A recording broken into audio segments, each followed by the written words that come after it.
Welcome to the show, titled Conversation with A.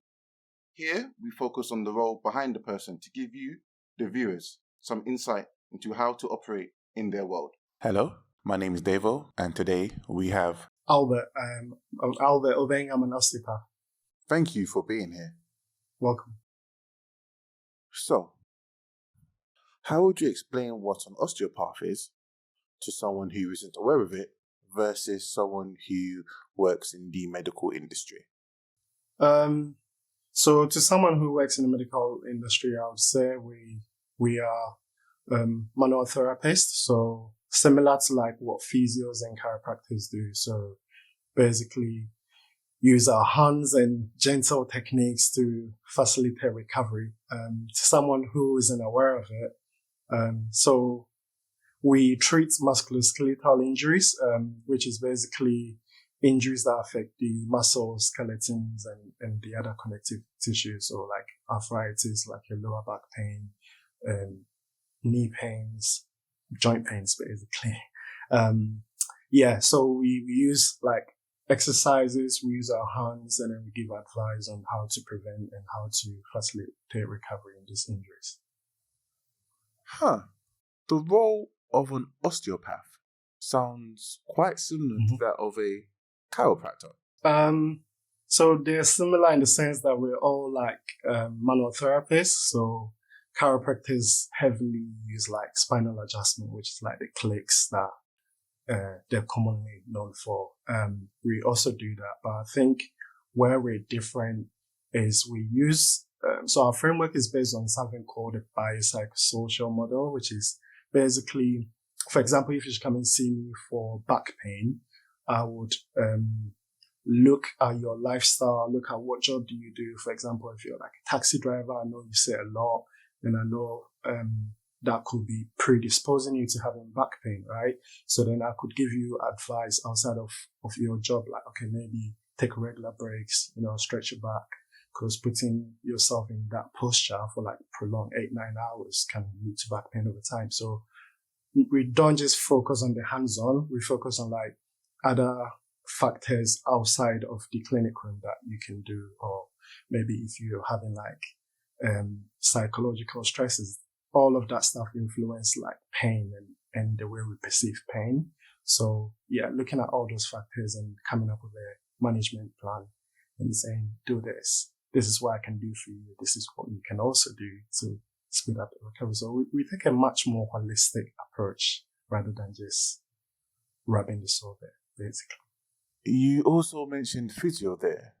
So how does all three differ from each other, a physio and an osteopath? So I think like now the lines are blurring a bit. We're almost all dipping and diving in what each other do. But I think historically physio have been much more like exercise based, and osteos have been much more hands-on. But I think now we're all almost like doing what each other does. So I'm sure in a few years there'll be very little differences. But the other differences, like physios are also, so some of them are like respiratory, like they do other specialties, whereas we just MSK, so musculoskeletal, so just muscles and joints and stuff like that. So yeah, that's one of the differences as well. So when did you decide to become an osteopath? So this was in 2015. I served in the army and I had an injury, which I was medically discharged for, but I had a few knee operations, so I had a knee injury. So I spent a lot of time doing rehab, and I fell in love with the process. And when I found out that my army career was coming to an end, I decided I was going to retrain to become a physio. But then, along that process, I met a guy who was an osteopath, and he sold it really well to me. So he was like, you can come and watch me work and see what you think of it. And when I went to watch him, I was like, yeah, I could do this. So, but I'm very glad for that decision. And yeah, I'm grateful things have ended up the way they have. So to become an osteopath, what routes do you need to take? So you can either go like full-time mode. So full-time is 4 years, either bachelor's or integrated masters. in some institutions. So 4 years full-time or 5 years part-time. I think the part-time is every other weekend. So that's like ideal for people who are already in other professions and wanting to retrain. So every other weekend. When I was studying, I know there were people that came from like Scotland, just rent a hotel and get a hotel for like 2 days on the weekend and then just do the course and travel back. So there was quite a good mix of like people retraining from other careers, some lawyers, some people in finance and all other places. Having a career change, do that. And then you have those that leaving A levels coming through as well. So 4 years full time, 5 years part time every other weekend. And some institutions offer a combination of both as well. And are those the only routes that exist? Those are the only routes as far as I'm aware of. Yeah. And actually, correction. So people who are like physios or other and have like a healthcare background can do a 2 years postgrad. So that's the other route as well. So you have people who are like physios or chiropractors also retraining or maybe topping up their training more like as well. So yeah, that's the other route that people take. So how long have you been an osteopath for? 1 year. 1 year. And within your role, are there hierarchies? No. So I know in the NHS there's like bands, so obviously when you come out, I think you're like in band 5, and as you progress, there's like bands, and obviously that will determine your responsibilities and pay, but we don't have the same hierarchy in our profession. Obviously we have like a regulatory body that governs us, so we are registered and make sure everyone is like following the rules and all of that stuff. But about 99% of us work in the private clinics, private sector. So you do your own thing, you're your own boss pretty much. Even when you work for someone in someone's clinic, you're still self-employed. So you can decide today I'm not going to work. Obviously you don't get paid when you're done. So there isn't a hierarchy as such. You're much more responsible for your own development and keeping up with latest research and whatnot. You mentioned being registered. Mm-hmm. Is that a requirement for your job, or are there people who aren't registered? It is a requirement. So the term osteopath is actually a protected title, so you can't call yourself an osteopath without having qualified. And then even after qualification, you have to then register. So you stand a register, and even then you have to like renew your registration every year. And there's also a requirement for continuous professional development, so like courses and stuff like that you have to do. I think now they've made it every 3 years, but there's different requirements that you need to meet to make sure you're staying up to date with the latest research and other changes within the profession. So yes, you have to be registered. So every so often you'll be called back to retake an exam and to learn a new theory, or? Not quite. So what happens is it's almost like you've been given that responsibility. You know what the criteria is. So for example, part of it is like you need to meet with peers and discuss like what's going on. So if you do that, you note it. As long as you can prove that I've done this, and then usually you send everything at the end of a 3-year cycle, that this is the continuous professional development stuff that I've done. So it can be going on courses. For example, I did an acupuncture course a few months ago. That would count towards it. So going on like other courses to basically make yourself better, stuff like that. Oh, okay. That's CPD then, continuous professional development. Yeah. Okay. What is the day-to-day routine of your role? So at the moment, I'm working in 2 different practices. I work one in Essex and one in Kent. But yeah, so you go into work, you have your patient list, you take a look. Some of them will be new patients, some of them will be returning patients. So for the returning patients, you would usually already have made a plan, a management plan which would include like advice, exercises, and obviously the hands-on stuff that you're doing. So when they come back in for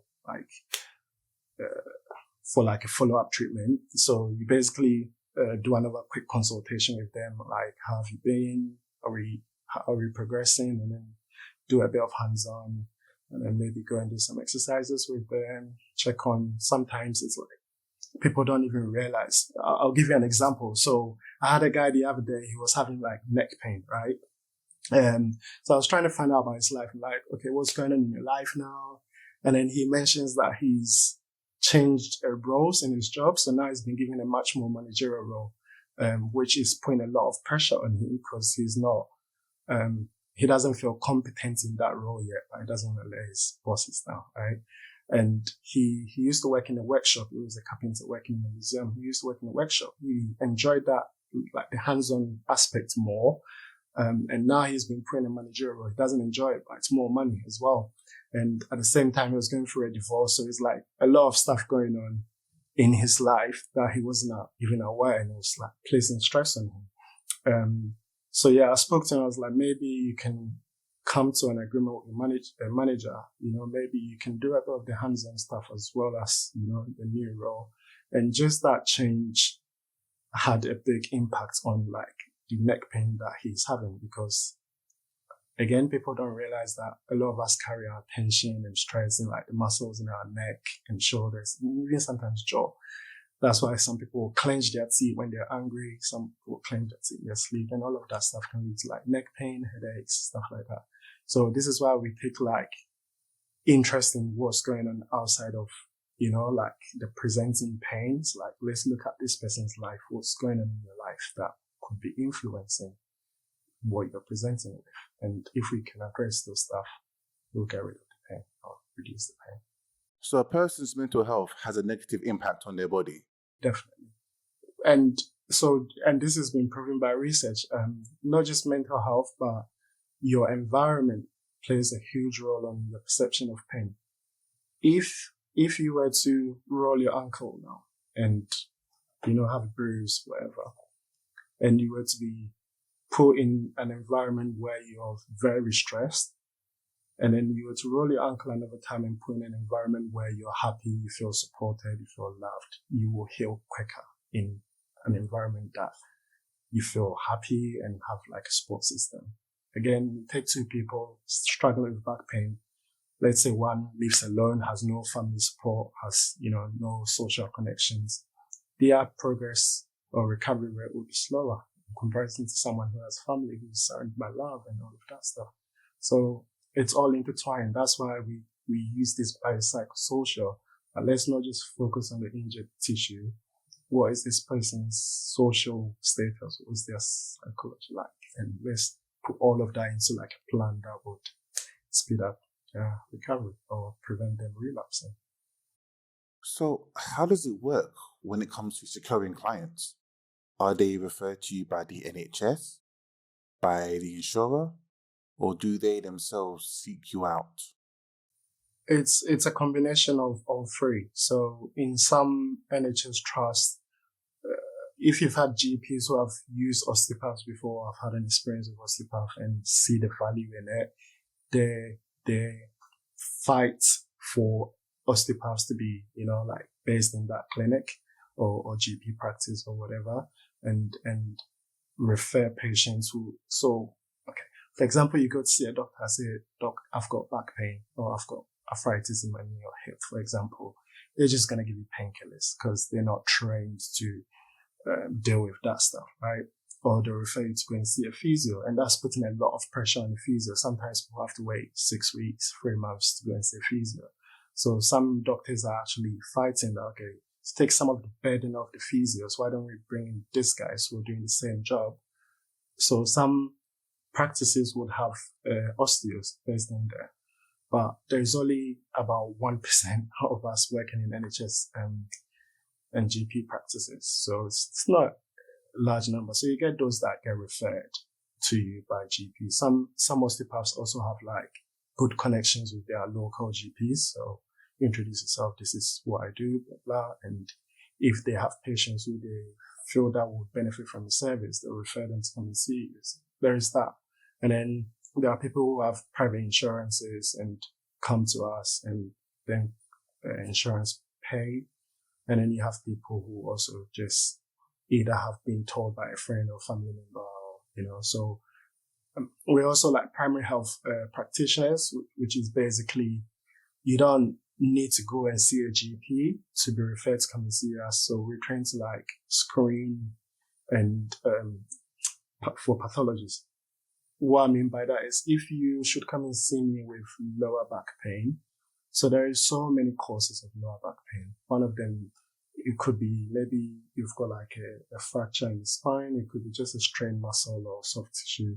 It could be like referred pain from like some of the visceral organs, so like your lungs, your kidneys, liver, stuff like that can, cause pain that we would think are just a back pain, or depending on the location. Yeah. So yeah, it could be referred pain from those stuff. So if you go to see an osteopath, they're trying to do like check blood pressure, check for like the state of the nervous system and all of that stuff.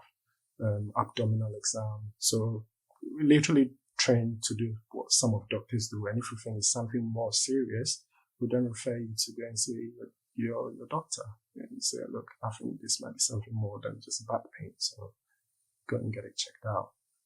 So yeah, we get those people that come to see us directly, and people from GPs and insurances as well. Earlier, you mentioned you worked in 2 clinics. Yeah. Is that common for osteopaths? Yes, especially early on in your career. So, like I said, because a lot of us work in the private sector, in private clinics, rarely does one person work like full time in a clinic. It's very common for us to do like 2 days here, 3 days there, and that's what a lot of us do until most of us then eventually set up our own thing, or, but it's very common for us to do a few days, and plus it gives them variety as well, which is quite nice, because my patient population in Kent is very different to my patient population in Essex. So in Kent, I have much more sporty people, much more young footballers, or people who work in the gym and have gym injuries, a lot of sports injuries. Whereas in Essex, I have a lot of old people coming with like arthritis and like other long-term chronic issues. So sometimes it's good to have that mix, otherwise it gets too monotonous. The ultimate aim for osteopath is to own a clinic or multiple clinics? Ideally, yes, that's the end goal. I've had people who have had that, so colleagues who have had their clinics and found that trying to run a clinic and being a practitioner is quite challenging to do both. So they've given that up, and okay, I just want to focus on, the treating people side. So I don't mind someone taking a cut of my wages to then provide and, the facility and do the admin side and all of that stuff. So, but yeah, that's the end goal. Speaking of clinics, what is the process for an osteopath to work in one? So you have to, I think there are some NHS roles, but there's very few of them. So obviously if you're interested in that route, then you go on the NHS website, look for those vacancies and apply for it, and then end up in that role. It's quite competitive because there's only few of them. But a lot of people also choose not to go down that route because there's much more liberty working in a private clinic than in the NHS. So people prefer that peace of mind. And yeah, but if you choose the private sector, then you go online. There is actually a hub for like vacancies of jobs, and then you go online, you practice. Most of the time you get interviewed either online or in person, and most of the time as well you would have to treat the person who's employing you. So yeah, you go in and then they'll give you like a scenario, like, I've got shoulder pain. Let me see what you would do. And then after you treat them, well, depending on their assessment of what you've done, then they'll give you the job or not. But a lot of the time as well, people like refer. So for example, if I work in a clinic and I know that we need someone, I can refer someone that I know who's looking for a job. So I think a lot of jobs are gotten that way. But yeah, there is only 5,000 of us, and I think in the UK, and well, on the register. And out of these 5,000, there is some people practicing abroad as well. So there is very few of us. And I think the UK population is almost like 66 million. So there's plenty of opportunity for everyone. As you work in 2 clinics, you must see a lot of clients. So what are the common reasons why clients seek you out? Definitely lower back pain. I think that's like what osteopaths are like renowned for. Lower back pain. A survey was done on like our patient population, and I think about 87% of people we see coming with lower back pain. And then after that will be neck pain, and then you have the shoulders and other like joints issues, but definitely lower back pain. Again, depending on the clinic that you work in, will also dictates what sort of injuries that you see. Some people just work in sports clinics, so they choose to specialize in treating sports injuries, which is what I'm looking to do like further down the line. But yeah, depending on the clinic that you work in would also dictate, but a lot of the time our patients come in with back pain, neck pain, and other joint issues. What has been some of the worst injuries you've seen? Part of people with HIV have like musculoskeletal pain, so joint aches and stuff like that. So we used to do placement there and help out. And then I saw a lady there once who had tuberculosis in her spine, and she had surgery for it. So she had surgery for, I think she had a surgery the year before. And because she was like a refugee, because she had like some of the stuff I spoke about before, no family support. So her injury had been very slow. And even though she had surgery for a year, she could like barely walk. And yeah, everything was like very difficult. To get her onto the treatment table, it took about 10 minutes. And she could speak I think she came from Eritrea, spoke very little English. So there was that, trying to understand her story as well. And it was for someone who had surgery that long ago to be in that amount of pain was like very eye-opening for me. And it was very, very challenging. But it's like, I think that was one of the moments that I fell in love with the profession, because the very little time that we had, I saw the effects that I was able to have on her. And I felt like I got good fulfillment and job satisfaction from there. And I think from that moment as well, I was like, okay, I think I'm doing the right thing. So what are some of the issues your profession lacks or needs to address? I think exposure. So there was a survey done, and I think only 3% of the entire UK population is aware of osteopaths or osteopathy. So myself, prior to going on to studying this, I was even 3 months prior to going on to the course, I had never heard about it. So exposure is like one thing that we need to address as a profession, because 97% of people that use our services are very satisfied with it.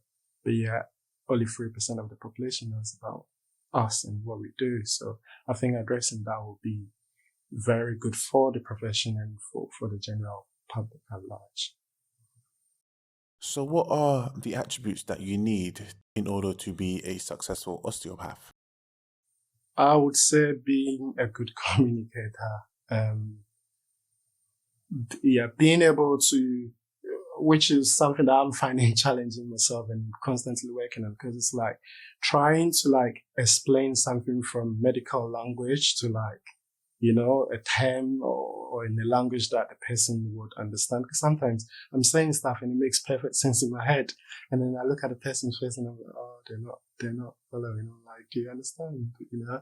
So yeah, having that skill to be able to articulate what you're saying from like scientific language to like that. So communication, definitely one of them. I think being a great people's person, because we work with all sorts of people, work with kids, work with older people, work with people from all walks of life, different socioeconomic status.